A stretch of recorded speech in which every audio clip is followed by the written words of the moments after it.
പണ്ട് പാതാള ലോകത്ത് രംഭൻ കരഭൻ എന്നിങ്ങനെ 2 അസുര സഹോദരന്മാരുണ്ടായിരുന്നു.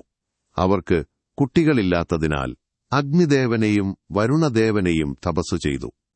എന്നാൽ ദേവേന്ദ്രൻ ഒരു മുതലയുടെ രൂപത്തിൽ വന്ന് കരഭനെ കൊലപ്പെടുത്തി. തന്റെ സഹോദരന്റെ മരണമറിഞ്ഞ് രംഭൻ ആത്മഹത്യ ചെയ്യാനൊരുങ്ങിയപ്പോൾ അഗ്നിദേവൻ പ്രത്യക്ഷനായി ഒരു വരം നൽകി രംഭൻ പ്രണയിക്കുന്ന സ്ത്രീയിൽ ജനിക്കുന്ന കുട്ടി ലോകത്തെ ജയിക്കുമെന്ന്. തുടർന്ന് രംഭൻ മഹിഷി എന്ന മഹിഷവംശത്തിലെ അസുര സ്ത്രീയെ വിവാഹം കഴിച്ചു.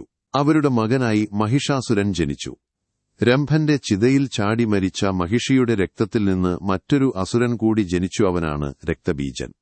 അവന്റെ ശരീരത്തിൽ നിന്ന് വീഴുന്ന ഓരോ തുള്ളി രക്തത്തിൽ നിന്നും പുതിയൊരു രക്തബീജൻ ഉത്ഭവിക്കുമെന്നതായിരുന്നു അവന്റെ പ്രത്യേകത.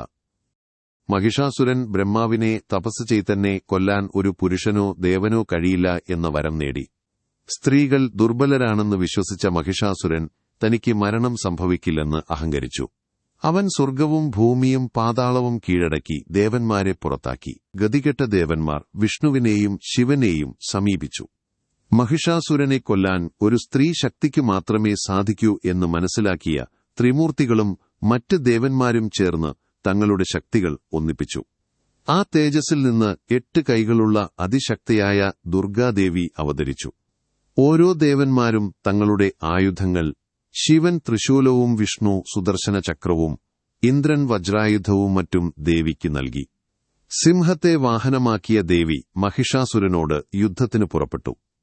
മഹിഷാസുരവധം 9 ദിവസം നീണ്ടുനിന്ന കഠിനമായ യുദ്ധത്തിൽ മഹിഷാസുരൻ പോത്താന സിംഹം എന്നിങ്ങനെ പല രൂപങ്ങൾ മാറി മാറി സ്വീകരിച്ച് ദേവിയെ നേരിട്ടു.